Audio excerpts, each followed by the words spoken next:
আসসালামু আলাইকুম। আজকে আমরা জানব খালি পেটে আমাদের কি কি খেতে হবে। জীবনে সুস্থ থাকার গুরুত্ব অপরিসীম।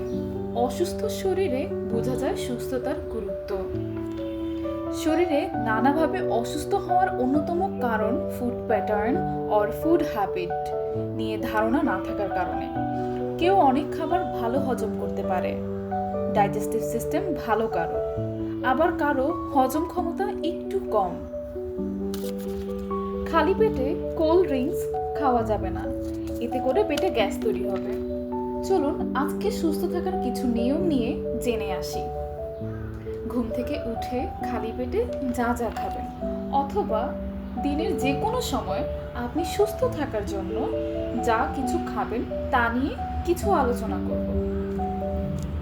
প্রথমেই ঘুম থেকে উঠে খেজুর খাবেন, যা আপনাকে প্রয়োজনীয় শক্তি যোগাবে, অর্থাৎ এনার্জেটিক রাখবে। আপনি 8 থেকে 10টি খেজুর খেতে পারেন। গরম পানির সাথে লেবুর রস, যা শরীরের চর্বি কাটবে, অর্থাৎ ফ্যাট বার্ন করাবে এবং হার্ট অ্যাটাক থেকে রক্ষা করবে এবং বডি ওয়েট কমাবে। পানিতে ভিজিয়ে 1 গ্লাস চিয়া সিড খাবেন, যা আপনার ফ্যাট বার্ন করবে এবং আপনাকে সুস্থ থাকতে সাহায্য করবে। এছাড়াও খালি পেটে কাঁচা রসুন খেলে লিভারের কার্যক্ষমতা বাড়ে। কাঠবাদাম খেলে স্মৃতিশক্তি বৃদ্ধি পাবে। খালি পেটে কলা খেলে শরীরের শক্তি বৃদ্ধি পাবে।